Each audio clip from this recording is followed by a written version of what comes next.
¿Me escuchan? Sí, doctor, se le Sí, escucha. doctor, sí se le escucha. Ya, entonces vamos a iniciar la clase porque por este medio solamente tenemos 40 minutos. Entonces, mire, lo que me toca hablar con ustedes es sobre retina clínica, pero realmente la retina clínica es un tema muy, muy extenso dentro de la oftalmología. Hay tomos y tomos de libros que pueden hablar de la retina clínica que implica una serie de enfermedades, de patologías, pero aquí solamente vamos a hablar de las más importantes. Vamos a comenzar primero eh, por el tema de lo que es un poquito de la anatomía de la retina. No sé si le han explicado algo de la retina, de la anatomía de la retina.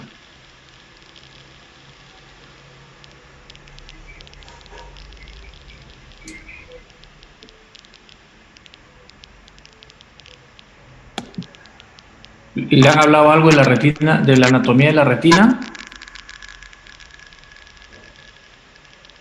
Hola, Doctor, la primera clase todavía no se ha dado.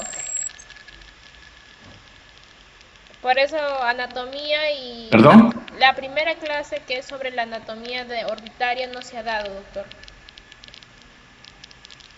Por eso los compañeros. Allá. Bueno, entonces esto nos va a servir un poquito para, digamos, repasar un poquito la anatomía de la retina. Bueno, este corte que ustedes ven acá es un dibujo muy interesante, a mí me parece muy didáctico, porque ustedes saben que la retina tiene 10 capas. Entonces, aquí es un dibujo en la cual podemos observar las 10 capas de la retina y siempre esta parte que está, que es el humor vítreo, esta zona la vamos a considerar la parte interna de la retina, entonces nos vamos a dirigir de la parte interna hacia la parte externa de la retina que vendría a ser la esclera. Entonces, la primera parte que vamos a ver acá es el humor vítreo, que vemos, que no es parte de la retina, por si acaso. Y luego vienen las capas de la retina. Primero viene la membrana limitante interna. Luego, es importante que tomen estos datos. En la retina solamente hay dos zonas que tienen vasos sanguíneos y fundamentalmente las enfermedades vasculares justamente se van a dar a ese nivel, a nivel de la capa interna de la retina. Entonces, por ejemplo, aquí estos vasos que ustedes ven, los vasos más grandes, están localizados en la segunda capa, que es la capa de fibras nerviosas retinales, junto con los vasos sanguíneos y también la capa de lo que se llama las células ganglionares, ¿no? Esta zona que está acá. Luego viene la capa plexiforme interna, ¿no?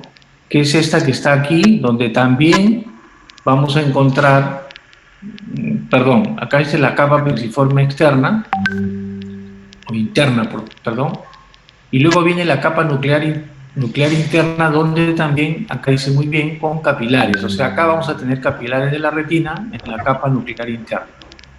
Entonces queda claro que van a haber vasos en esta capa, la capa de fibras nerviosas retinales y células ganglionares, y también en la capa nuclear interna. Luego viene la capa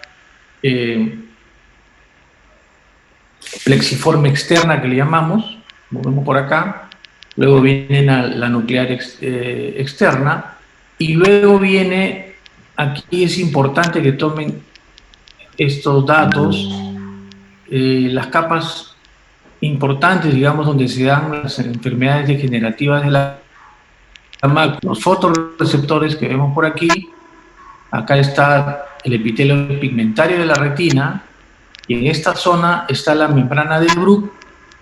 Luego vienen la corocapilares, que ven estos vasitos pequeños, la coroides y por último la esclera.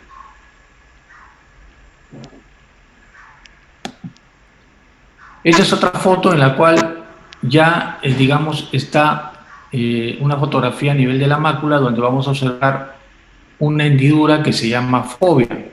Entonces aquí realmente hay algunas capas que no van a estar presentes. Como ustedes ven, no va a estar presente la capa de fibras nerviosas retinales en esta zona, ¿no? Como ven, hay una zona sola. Vamos a ir de frente a la capa plexiforme externa, ¿no? En esta zona. Y luego viene ya las demás capas que les acaba de mencionar. Fotorreceptores, epitelio pigmentario, membrana de Bruch, ¿no? Pero como ven, en esta zona central vamos a observar que estas capas, donde hay vasos, ¿no?, están hacia un costado, por decirlo así.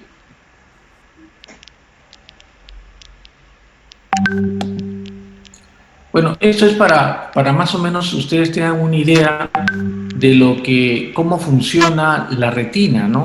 Y aquí van a jugar un papel muy importante los fotorreceptores. Y fotorreceptores no vienen a ser más que los conos y los bastones.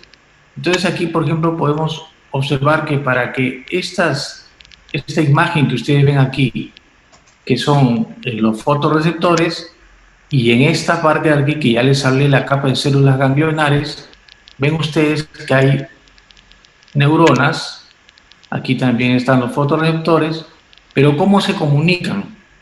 Se van a comunicar a través de unas dos células sumamente importantes que son las células bipolares, que ustedes ven cómo se unen. Las células bipolares hacen sinapsis con células ganglionares y también con los fotorreceptores. Esto es desde el punto de vista, por decirlo, vertical, sino que aquí la foto está en la manera horizontal. Pero ya le voy a mostrar otra imagen mucho mayor con mayor claridad. Y luego tenemos la sinapsis horizontal, por decir así, donde van a participar las células amacrinas también, ¿no? Entonces, estas células son importantes, son las que unen, digamos, los fotorreceptores con las células ganglionares a través de las células bipolares y las células amacrinas. Doctor, Es una fotografía, un esquema, ¿no? Digamos. Doctor, disculpe. ¿Aló? Doctor, disculpe. Sí. Hay algunos compañeros que me dicen que por favor les acepte. Disculpe que lo corte. Pero ¿por qué? Pues sí, muy tarde. Y ahora, ¿cómo hago para aceptarlos? Ahí dicen participantes, dice participantes en sala de espera. A aceptar nada más, doctor. A ver, O admitir todo. que no lo veo.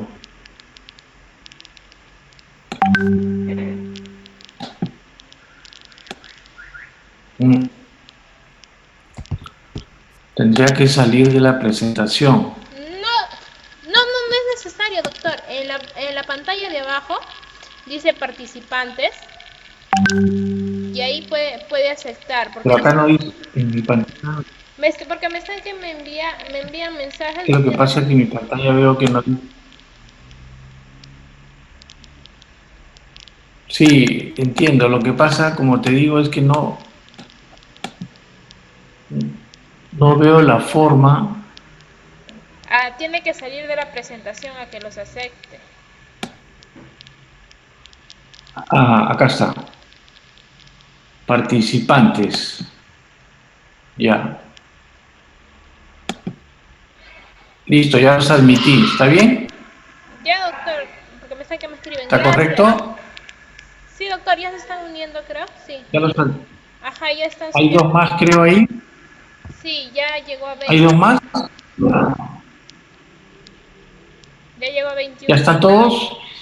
A ver, tengo que me escribe. 27 hay. Tengo 27 participantes. Ya, doctor, sí, somos Faltan 2. Somos 29, ¿no? Ajá. Somos 29. Faltan 2. Pero no veo acá que me estén pidiendo participar para de una vez ponerlo. Bueno, vamos a seguir avanzando, si no, no vamos a terminar. Ya, doctor. Gracias, disculpe más bien. Bueno, entonces, como les decía, esta es otra imagen en la cual solamente lo que quiero es demostrarles para que les quede grabado, es que acá tenemos los conos ¿no? Los conos, los fotorreceptores, perdón, y estos se van a unir a las células ganglionares que están en la parte, interna de la retina a través de las células bipolares y las células amacrinas. Eso quiero que quede más o menos claro. Esta sí es una imagen en la cual nos puede dar una idea más completa de cómo el estímulo luminoso va a pasar a través del nervio más importante que tenemos en el ojo, que es el nervio óptico. O sea, el nervio óptico, no olvidemos que es el que va a transmitir las imágenes del ojo hacia el quiasma y del quiasma hacia la zona occipital del cerebro. Entonces, todo lo que yo les he explicado de los bastones y las células bipolares y las células amacrinas, realmente de lo que se trata es que el estímulo externo que capta el ojo, la idea es que al final vayan por esta vía que es a través del nervio óptico. Entonces acá tenemos como invertida la imagen, pero es interesante que lo vean. Tenemos los receptores, o sea, esta imagen está invertida. Vamos a ir de la parte externa a la parte internamente, porque está el nervio óptico en la retina. Entonces tenemos los receptores, que estos a su vez se van a unir, como le dije, con las células ganglionares a través de dos tipos de células. Las células bipolares, que en este caso sí se ve muy bien que están de manera vertical, todo lo que es BBB son células bipolares, y las células horizontales, ¿no? Que en este caso ya aparecen, las células que van a transmitir, digamos, el estímulo entre ellas, porque si no existieran las células horizontales no habría cómo se comuniquen cada fotorreceptor con el otro. Entonces las células horizontales y las células amacrinas, que también van a ser parte importante de todo este conjugado de, digamos, de estímulos que al final van a ir hacia el nervio óptico a través de las células ganglionares. No olvidemos que la capa de células ganglionares está en la capa interna de la retina, sino que aquí está, digamos, invertida la imagen para que ustedes puedan entender mejor. Ahora, ¿qué exámenes auxiliares nosotros utilizamos cuando hablamos de retina clínica? Generalmente hay actualmente 3 exámenes que se está usando con mayor, hay muchos más exámenes realmente, pero para el punto que ustedes son alumnos, lo que me interesa es que en la retina se van a usar la angiofluorescein. Como ustedes ven, estas fotografías son con colorante, es decir, se va a inyectar un colorante dentro de la vena y después, más o menos a los 8 o 12 segundos, comienzan a aparecer el colorante, a colorear los vasos de la retina y se van a comenzar a tomar fotos, ¿no? Entonces, lo que se usa es la fluoresceína al 5%. Entonces, ustedes pueden ver aquí, por ejemplo, estas zonas de fuga que se llama de hiperfluorescencia, que corresponde a un paciente diabético que, donde estamos observando, son neovasos que se están observando tanto en el disco como fuera de ellos. En esta parte derecha podemos observar estas zonas totalmente negras, que nosotros le llamamos zonas de silencio angiográfico o zonas donde, digamos, hay una amputación, por decir así, de los vasos, y esa es la idea de este examen que es muy importante hasta el día de hoy. Luego tenemos la tomografía de coherencia óptica, que es el famoso OCT, y aquí también, si nosotros segmentamos esta fotografía, vamos a observar también todas las capas de la retina, ¿no? Esta es la hialoides posterior, que es parte del vítreo, pero después viene la membrana limitante interna, bueno, viene la capa de células nerviosas, células ganglionares, ¿no? Luego va a venir la capa plexiforme interna, bueno, la nuclear interna. O sea, digamos que para que uno pueda hacer un estudio realmente importante en esta tomografía, es necesario conocer la anatomía de la macula. Esa foto que le mostré es muy interesante. Le dije, toda esta zona, como ustedes ven, vamos a ir de frente a la capa plexiforme externa, y de ahí ya se va a venir la capa de fotorreceptores. ¿Qué otros hablan de fotorreceptores internos, receptores externos, etcétera, etcétera. Pero acá realmente la idea es que ustedes sepan que el examen también es la tomografía de coherencia. Acá esta es una tomografía patológica donde podemos observar que la mácula está levantada, no hay esta fobia, donde vemos que está ocupado por quistes, y aquí hay un pequeño desprendimiento del epitelio pigmentario. Todo esto se puede estudiar fácilmente teniendo a la mano la anatomía de la mácula. Lo último que tenemos en exámenes es el OCTA, que viene a ser una tomografía, pero asociada a una angiografía, pero aquí la diferencia está que no utilizamos colorante. Entonces aquí es importante observar lo que yo les mencioné, que la capa de ganglionares o de células nerviosas, habían vasos, así como que en la capa nuclear interna. Entonces, ustedes, vamos a pasar aquí para que se recuerden. Esta foto, les dije que solamente hay vasos acá en la capa de células de fibras nerviosas y células ganglionares, y en la capa nuclear interna. Entonces, en el OCTA lo que se observa primero es un plexo superficial, que es donde vamos a observar, que le voy a mostrar la foto, luego un plexo profundo. Otros hablan también que existe un plexo intermedio, pero generalmente el estudio va hacia lo que la imagen del OCTA. Nos vamos a la foto para poder... Acá está. Un plexo superficial, donde podemos observar estas zonas de hiporreactividad, ¿no?, que son zonas en un paciente diabético, ¿no? Y también podemos observar en el lado derecho 4 fotos en las cuales podemos observar cómo en las capas superficiales se va colocando una imagen, como ven acá, parece una imagen de una araña, pero a medida que vamos profundizando en el estudio, al final vamos a tener esta imagen completa que corresponde a una membrana neovascular coroidea. Entonces, yo creo que el futuro realmente al final se va de pronto a ir poco a poco obviando lo que es el colorante para colocar en la vena, porque también da reacciones en algunos pacientes, ¿no? Entonces, esta es la OCTA, que nos sirve para el diagnóstico.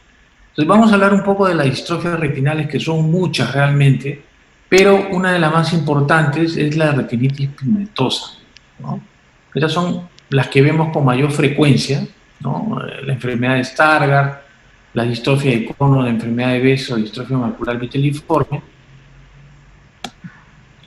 Entonces, acá podríamos hacer una definición de lo que es una distrofia y lo que es una degeneración. Entonces, la distrofia es una enfermedad hereditaria con tendencia a la progresión, o sea, va progresando con tiempo, y que va a afectar normalmente a ambos ojos.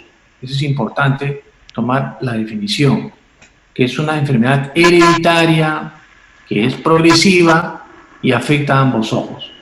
Mientras que las enfermedades degenerativas son enfermedades que no son hereditarias, que tienen una evolución y que puede afectar a uno o ambos ojos. O sea, no necesariamente a los dos ojos. Entonces, es importante esta definición. Entonces, dentro de las distrofias vamos a encontrar las difusas y las que son maculares. Dentro de las difusas, como le dije, tenemos la retinitis pigmentosa, la amaurosis congénita de Leber, la ceguera estacional, distrofia de conos y bastones, todo esto que está acá. La macular, la más importante, es la enfermedad de Stargardt, ¿no? Y la que les dije también, la distrofia viteliforme, ¿no? O lo que les mencioné hace un momento. Bueno, esto para que lo tengan en cuenta únicamente. Entonces, vamos a hablar de estas distrofias. La más importante es la retinitis pigmentosa, es la que vemos con mayor frecuencia. Entonces, podemos decir que es una de las primeras anomalías que ataca fundamentalmente a los fotorreceptores. Ya les dije que los fotorreceptores se encuentran en la capa externa de la retina. Entonces, Una vez que se produce el ataque a los fotorreceptores, se va a producir una muerte celular que en medicina se llama apoptosis. Y esto lo que va a hacer es que se activan por las mutaciones. ¿Por qué? Porque la retinitis pigmentosa es una enfermedad hereditaria. Entonces, al activarse las mutaciones, lo que van a hacer es producir muerte celular y vamos a ver que se va a producir un acortamiento de los segmentos externos de los bastones. Ustedes han visto que son largos y eso se va a ir acortando de tal manera que va a llegar un momento en que llegan a desaparecer por completo. Y al desaparecer por completo, obviamente el paciente no va a poder recibir los estímulos externos, o sea, se va a quedar ciego. Entonces, dependiendo de los casos del diagnóstico que se hace de retinitis pigmentosa o retinosis pigmentaria, también como se llama, los pacientes van a llegar a algún grado de ceguera en algún momento de su vida, ¿no? Generalmente se inicia y luego va a ir avanzando hacia la parte más central, o sea, mácula, ¿no?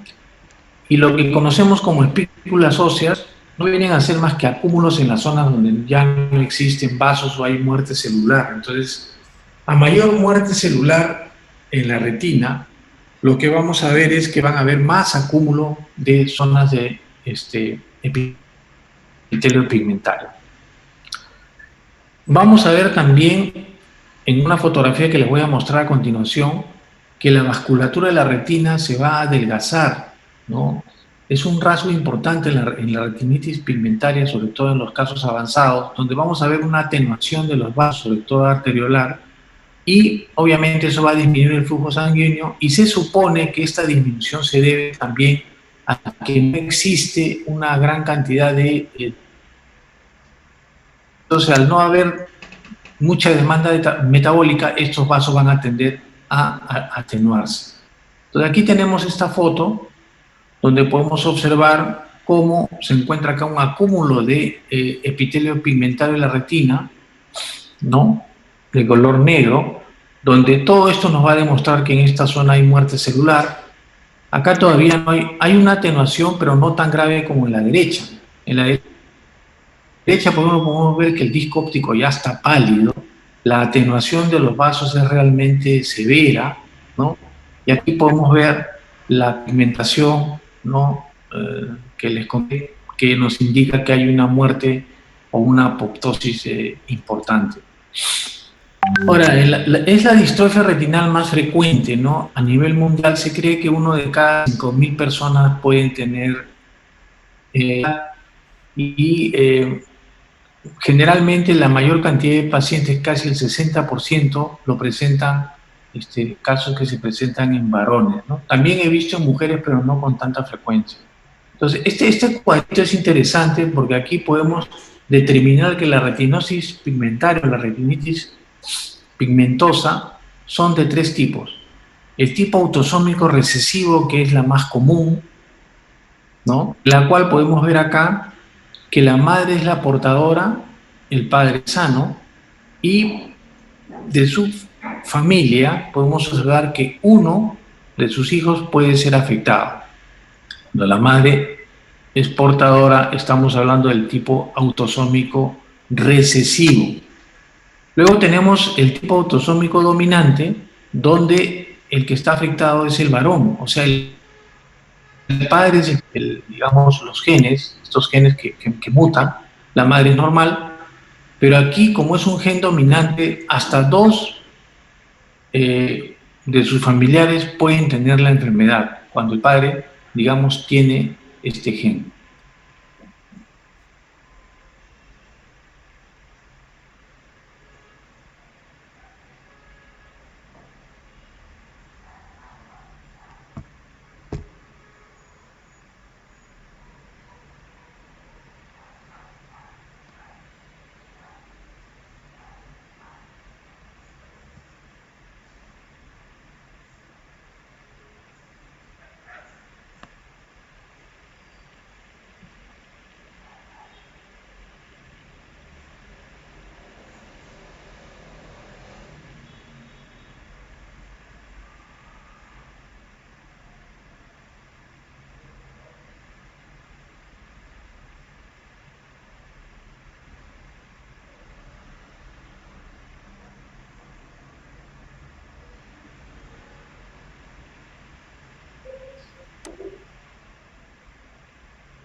Podemos continuar, ¿no? ¿Sí? Sí, doctor. Podemos continuar, ¿no? Sí, doctor, sí se le escucha. No, lo que pasa es que acá en mi pantalla salió un pequeño error. Bueno, entonces, ¿cuáles son los síntomas de la retinitis pigmentosa? La ceguera nocturna, hay pérdida del campo visual,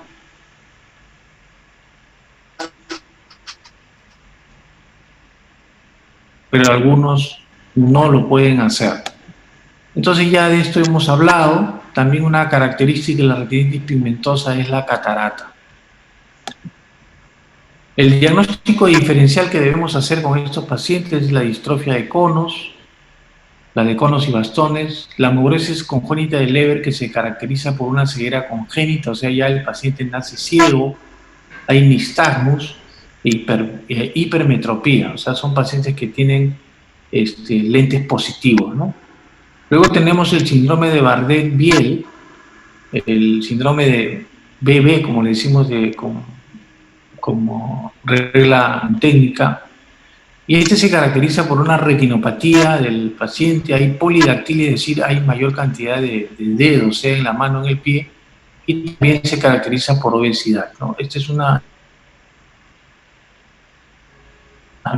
síndrome de Bardet-Biedl, donde la retinopatía se puede confundir porque también hay zonas de espículas óseas, ¿no? Pero está este tipo de signos. Luego, por último, tenemos el síndrome de Refsum, donde hay una retinitis pigmentoria, pero está asociada a sordera, puede haber hepatopatía y alteraciones óseas. Entonces, estos son los diagnósticos diferenciales que debemos tener en la retinitis pigmentaria.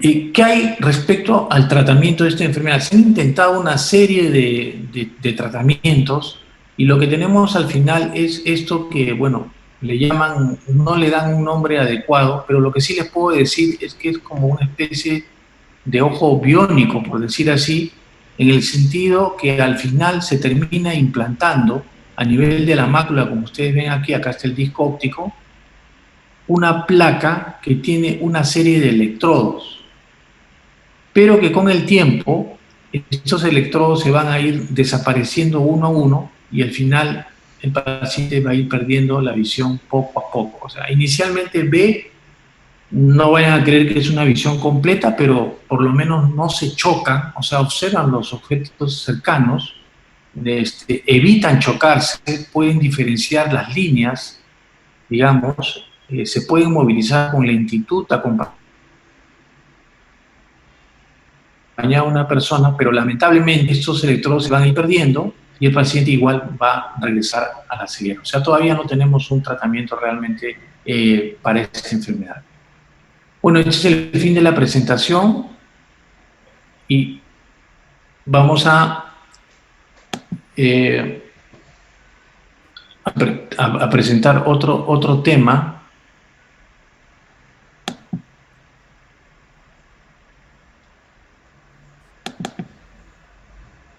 que también me parece que es importante,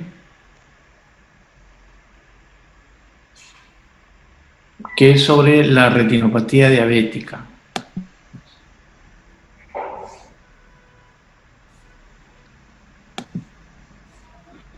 ¿Pueden ver la presentación? No, doctor. No, doctor. No, doctor. A ver.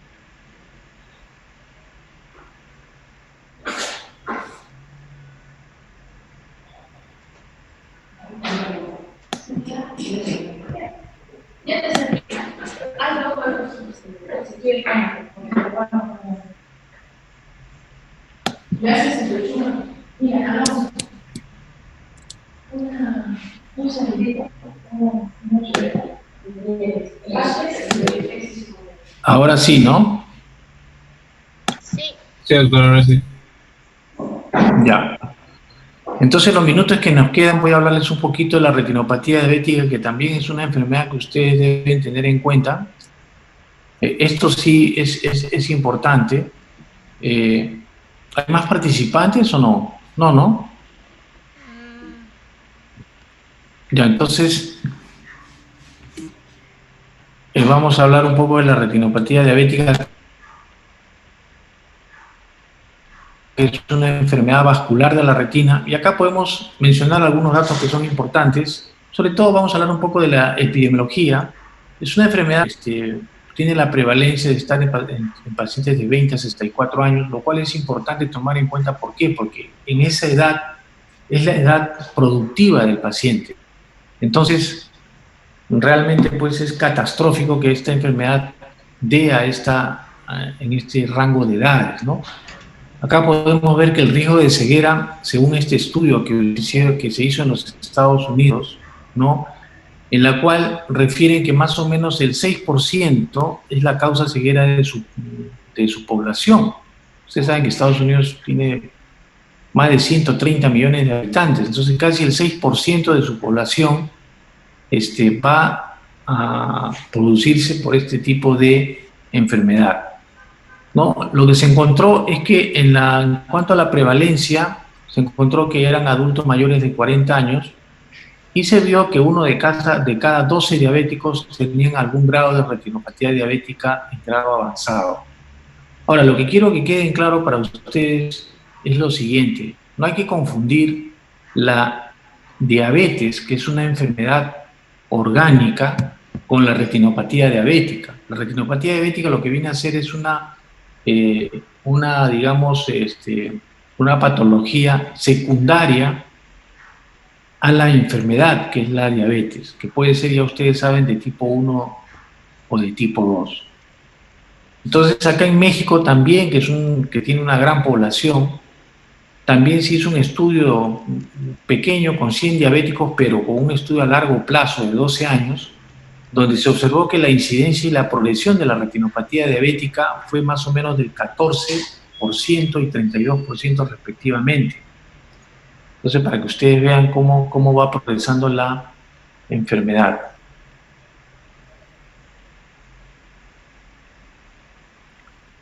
Y de estos, el 45%, ¿no?, falleció, y la mitad de estos por infarto agudo de miocardio. ¿Y esto por qué se produce? Porque los pacientes diabéticos hacen neuropatías, no olviden. Y las neuropatías no es solamente a nivel de las manos, los pies o las piernas, no. También se puede dar a nivel del corazón. Por eso que muchos de estos pacientes no sienten síntomas, como normalmente puede sentir un paciente con dolores precordiales, ¿no?, que se reflejan hacia el hombro. Estos pacientes muchas veces no tienen esa sintomatología. Por eso es que estos pacientes diabéticos pueden morir de infarto. La mitad, imagínense, mueren de infarto de miocardio sin sentir muchas veces síntomas. Inglaterra también hizo un estudio importante en la cual ellos vieron que el 53% de diabéticos, no estamos hablando de retinopatía diabética, sino de diabéticos, tuvieron una pérdida significativa de la visión en un 22%, en los cuales la retinopatía diabética se presentó en el 53% de diabéticos, y el factor de riesgo importante fue la hipertensión arterial. Entonces, hay varios estudios epidemiológicos, como ustedes lo ven aquí, son los más importantes del mundo. En el Perú no tenemos estudios realmente a gran escala, pero tenemos uno de la doctora Yáñez, que trabaja en el Hospital 2 de Mayo del 2016, ya hace 4 años, donde ellos estudiaron cuál era la prevalencia de la retinopatía diabética en nuestro país, pero lógicamente limitados al hospital, a los casos que ellos han visto. Entonces ellos estudiaron 427 pacientes con diabetes mellitus tipo 2, donde vieron que la prevalencia de no retinopatía diabética fue del 42% aproximadamente, y retinopatía diabética hacía aproximadamente el 60% de los casos. Entonces acá, retinopatía diabética no proliferativa,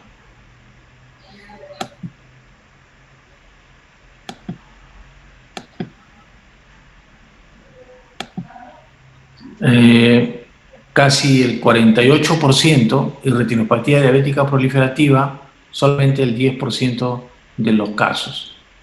La ceguera que ellos observaron fue de 12% aproximadamente. Bueno, es un estudio pequeño, pero de todas maneras vale el hecho de que se hayan dedicado a hacer esta investigación.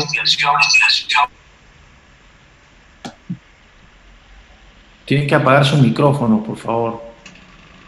Este es el estudio que les decía del Wisconsin, es un estudio epidemiológico, donde acá, por ejemplo, ha permitido conocer cuál es la historia natural de la retinopatía diabética, con seguimientos importantes a los 4, 10 y 14 años. O sea, es un estudio muy interesante, donde ellos concluyen que la retinopatía diabética severa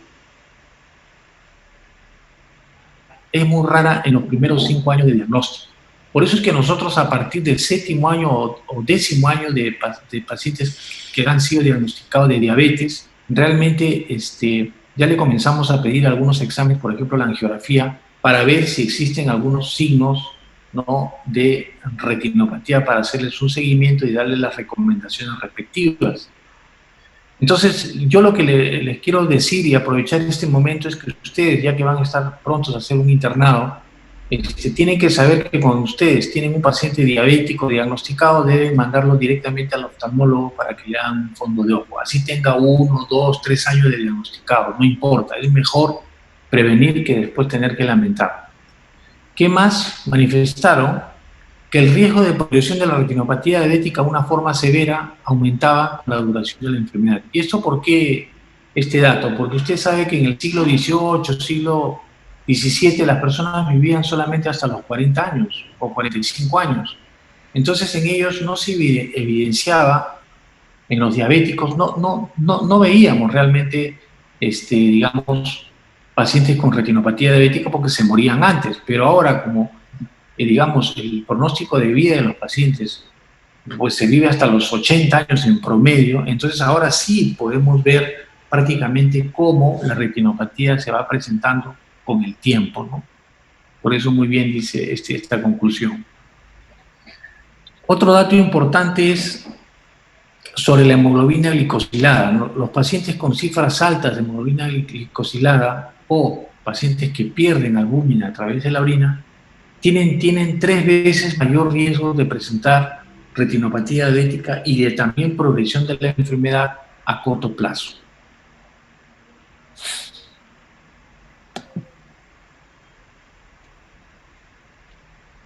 Este es otro estudio que les dije que era importante, que es del United, que se hizo en Inglaterra, United Kingdom. Es un estudio prospectivo también interesante, donde ellos hacen un estudio de los pacientes diabéticos tipo 2, donde se evalúa cuál es el beneficio del tratamiento optimizado con insulina. Entonces, ellos concluyen que optimizando la glicemia y con una hemoglobina glicosilada menor de 7%, se traducía en una disminución del riesgo de progresión de la retinopatía diabética. La necesidad de evitar la fotocoagulación láser, la producción de hemorragia vítrea y la progresión de catarata. Eso significa que los pacientes que manejan hemoglobina glicosilada mayor de 7, lógicamente tienen mayor riesgo de progresión de la retinopatía diabética, la necesidad de usar fotocoagulación, pueden hacer hemorragia vítrea y también cirugía de catarata. Demostró también que el control de la hipertensión arterial y la hiperlipidemia hacían disminuir la aparición y progresión del edema macular. Bueno, acá yo solamente quiero decirles 3 cositas. Cuando un paciente diabético tiene controlado su glicemia, si es hipertenso, su hipertensión arterial, y la hiperlipidemia, es decir, que los lípidos, triglicéridos, se encuentran en los niveles normales, ese paciente va a tener el beneficio de que la enfermedad no progrese, y si progresa lo hace muy lentamente a través del tiempo. Entonces, esto es lo que debe quedar como conclusión importante este estudio que se realizó en Inglaterra. Por último, tenemos este TRIA, es una sección que habla de las complicaciones de la diabetes, en el cual también es un estudio prospectivo, aleatorizado, es un estudio muy serio, donde hablan de los diabéticos tipo 1, unos con retinopatía diabética y otros con retinopatía diabética leve o moderada. Y en este estudio también lo que se usó en forma intensiva fue la insulina para tratar de ver cuál es la evolución de estos pacientes en el tiempo. Entonces, ellos concluyen que cuando ésta se instaura lo antes posible, lógicamente van a disminuir la incidencia de nuevos casos de la progresión de la enfermedad a forma severa. Pero acá estamos hablando de los diabéticos que son insulinodependientes, o sea, de los tipo 1. ¿Cuáles son los factores de riesgo en la retinopatía diabética? Uno, el tiempo de evolución, es decir, a mayor año de diabético, tiene mayor probabilidad de presentar algún tipo de retinopatía diabética. Por ejemplo, el 98% de diabéticos tipo 1 y el 60% de diabéticos tipo 2 van a sufrir retinopatía diabética en alguno de sus grados en un tiempo de 20 años de evolución de enfermedad. Como ya les dije, de todas maneras lo vuelvo a recalcar, deficiente control glicémico es un factor de riesgo, un mal control de la hipertensión arterial, un mal control de la hiperlipidemia. Estos pacientes generalmente tienen anemia asociada a la diabetes. Cambios hormonales, por ejemplo, como la pubertad o el embarazo, pueden disparar o acelerar la aparición de retinopatía diabética, y también los factores genéticos, sobre todo este alelo, el DR4, que está relacionado con el tema de la diabetes y retinopatía diabética. Entonces, acá los factores de riesgo creo que ya les he mencionado que es importante la hiperlipidemia, la hipertensión arterial, ¿no? La glicemia, es muy importante controlarla. ¿Qué otros factores de riesgo asociados que, digamos, no vienen a ser lo que yo les he mencionado, los tres que son importantes, pero de todas maneras hay que tenerlos en cuenta, ¿no? Por ejemplo, la microalbuminuria, que es un marcador de enfermedad microvascular, que también aumenta la probabilidad de desarrollar retinopatía diabética. Ya la hipertensión ocular, o sea, los pacientes diabéticos tienen probabilidad de hacer glaucoma, pueden hacer oclusiones de vena retiniana, ¿no? Los traumatismos oculares en pacientes diabéticos también pueden desencadenar una retinopatía diabética.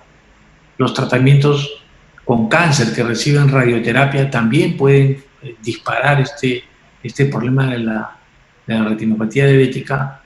Pero también tenemos algunos factores locales que protegen, como la miopía alta, la atrofia del epitelio pigmentario, el desprendimiento de víteo posterior, también hacen de que, digamos, los pacientes no hagan retinopatía diabética en forma temprana. Ahora, tenemos que hablar de cuáles son los factores modificables y no modificables en la enfermedad. Entonces, por ejemplo, aquí, ¿cuáles son los factores no modificables? Los factores genéticos. Eso no lo podemos modificar. Entonces, hay un grupo de estudio que demostró que los familiares de padres con retinopatía diabética tienen un mayor riesgo de hacer retinopatía diabética, es decir, los hijos, ¿no? Gon hizo un estudio en el cual vio que la retinopatía diabética se presentaba en negros, en hispanos, en blancos, pero si ustedes ven los porcentajes no son, digamos, significativamente o, digamos, no tienen un grado significativo, por lo tanto, se puede dar en cualquier raza.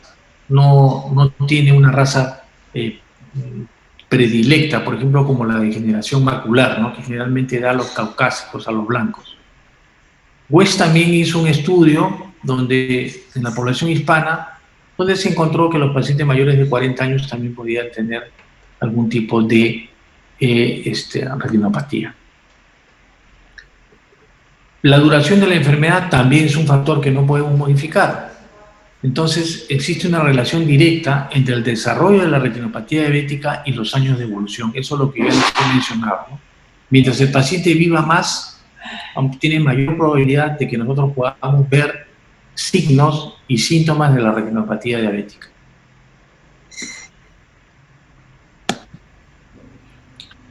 Ahora, Así como tenemos factores no modificables, como hemos visto, también tenemos factores modificables, y estos me parece que son los más importantes que debemos nosotros manejar. Primero es el control metabólico, que ya hemos conversado sobre eso.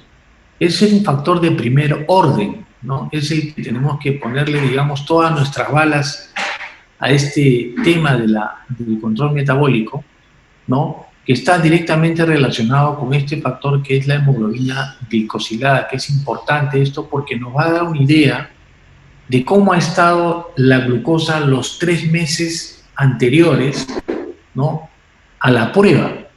Entonces el paciente, muchas veces, la mayoría de veces los pacientes diabéticos mienten. Muchas veces preguntan, ¿cómo ha estado su azúcar? Muy bien, doctor, dice, sí. ¿Cómo ha estado su azúcar los últimos meses? Bueno, estaba en 100, 120. Le toman una hemoglobina glicosilada y salen 10 o salen 11, lo cual significa que es falso lo que ellos están mencionando. Por eso es que este factor es importante tomarlo, ¿no? Sobre todo los endocrinólogos lo manejan y lo toman muchas veces cada 3 meses, ¿no? Eso es importante, la hemoglobina glicosilada, que no debe pasar de 7, ya les manifesté eso. Otro factor modificable es la presión arterial. Obviamente, en el estudio que se hizo en United Kingdom, como le dije, se vio que el descenso de la presión arterial disminuye en un 37% el riesgo de deterioro de la enfermedad ocular. Imagínense qué importante es controlar la presión arterial. Ahora, entre los cardiólogos existe pues realmente un debate para definir cuál es la cifra óptima realmente de presión arterial que estos pacientes deben manejar. Otro factor que podemos modificar es los lípidos, que ya les había mencionado, que se va a relacionar con el sudado agudo y gravedad de la retinopatía diabética, ¿no?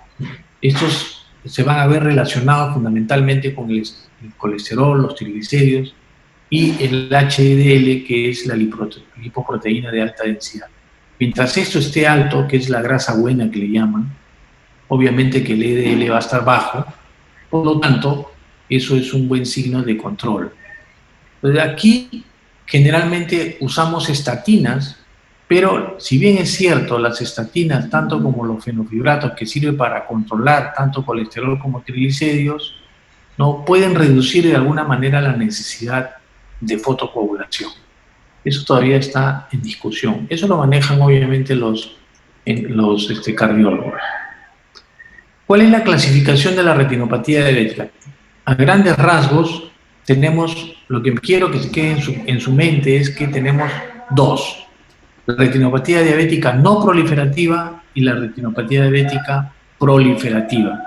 ¿Cuál es la diferencia? Que en la primera no van a existir neovasos, mientras que en la segunda sí van a haber neovasos. Como ven acá, neovasos que se pueden presentar en el disco óptico o neovasos que se pueden presentar fuera del disco óptico. Entonces, solamente para que se memoricen, retinopatía diabética no proliferativa no existen neovasos, y en la retinopatía diabética proliferativa donde sí hay presencia de vasos, de neovasos, por si acaso.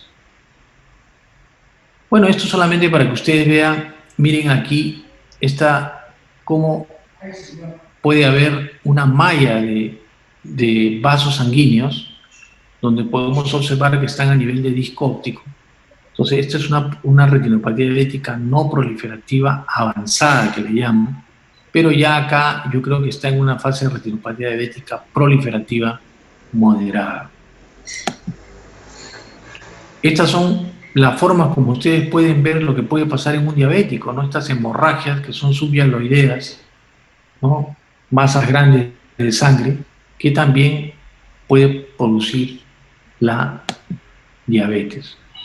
Otra fotografía donde pueden ustedes ver que acá tienen marcas de láser, pero a pesar de la fotocoagulación se va a producir un crecimiento de tejido que se llama un tejido fibrovascular, que muchas veces hay que operar sacándolo porque se compromete la zona macular. Otra fotografía donde podemos ver esta malla que parece una telaraña. Estos son vasos son neovasos, ¿no? Entonces, estos pacientes sí van a necesitar, lógicamente, la fotocoagulación con láser.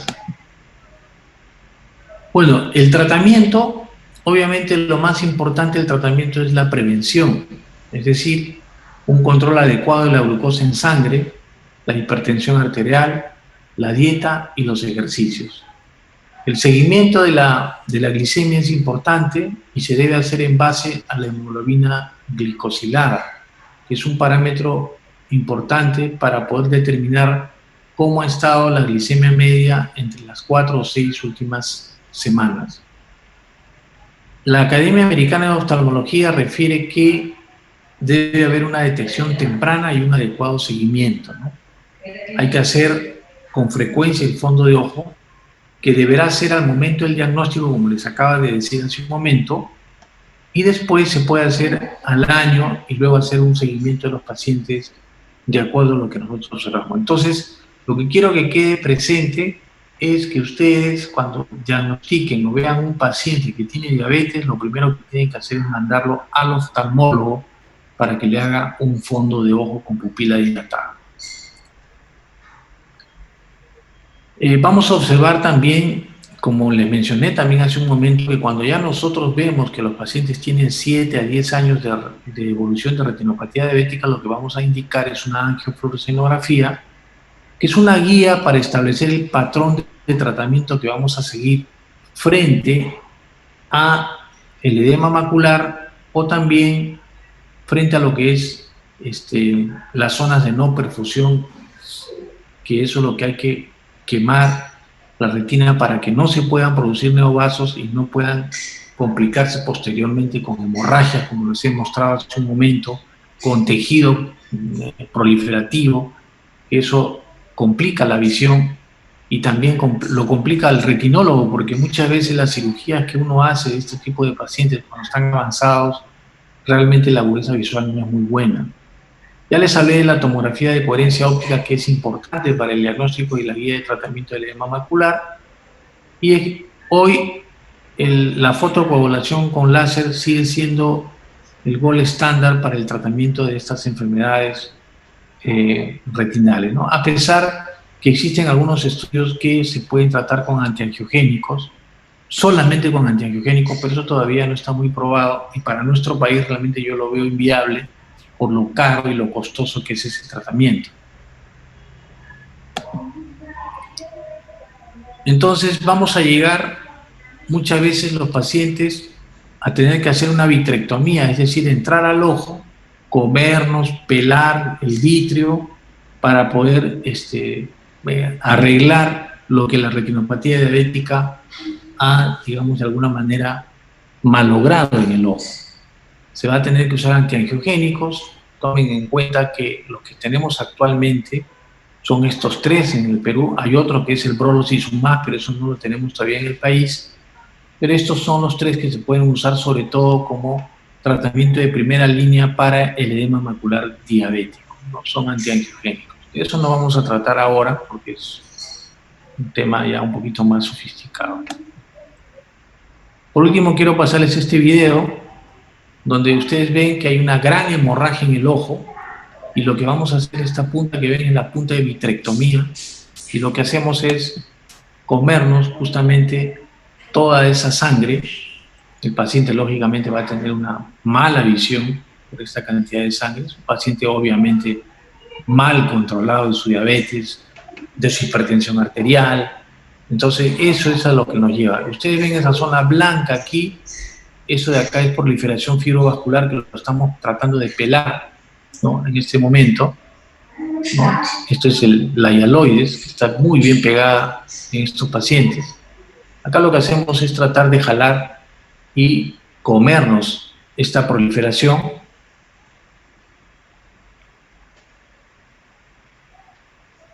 Y de esa manera vamos limpiando todo lo que es el globo ocular. Obviamente van a haber sangrados.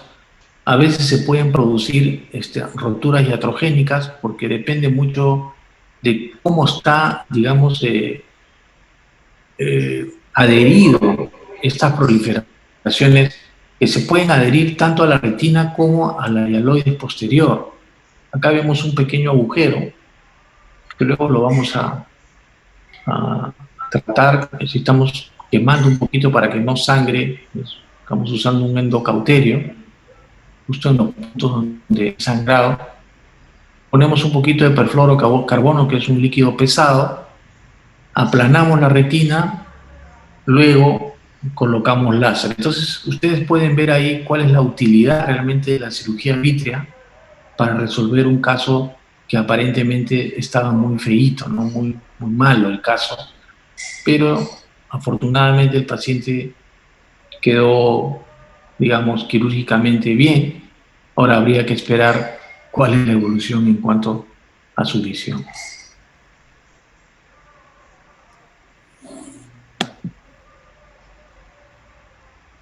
Bueno, esto es todo lo que tenía que presentarles en esta primera parte.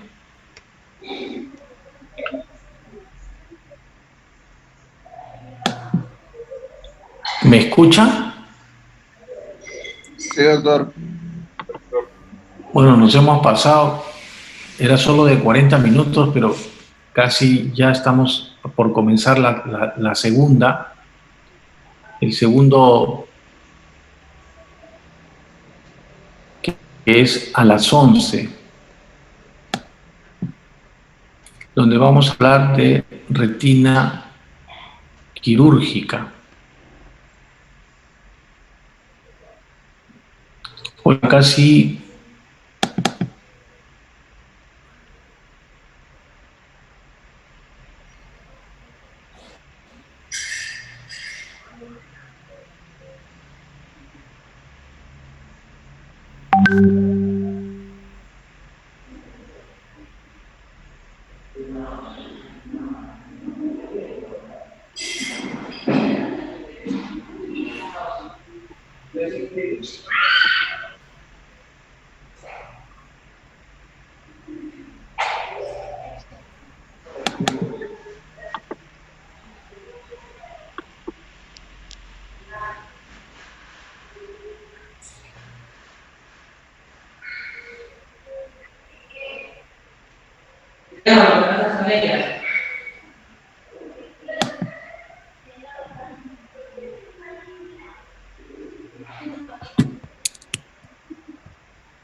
Alonso, ¿puedes bajarme un poquito de agua?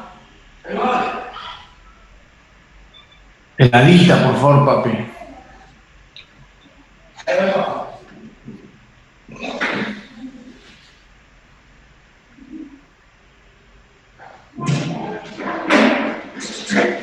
Doctor,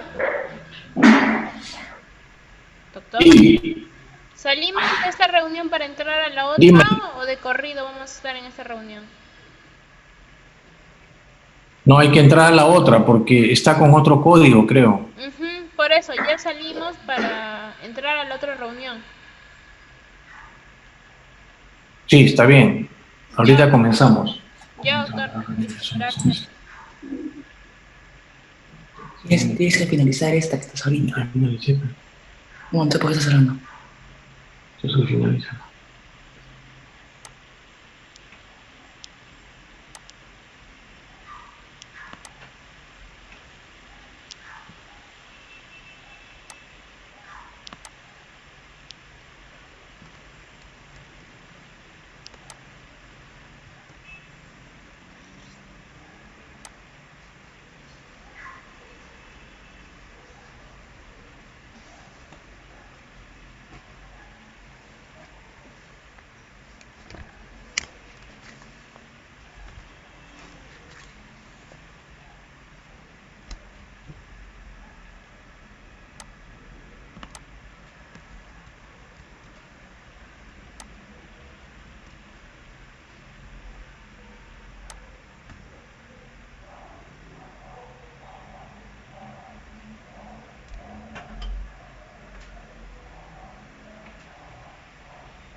el celular, por favor.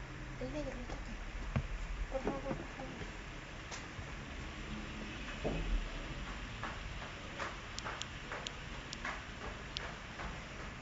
Señorita.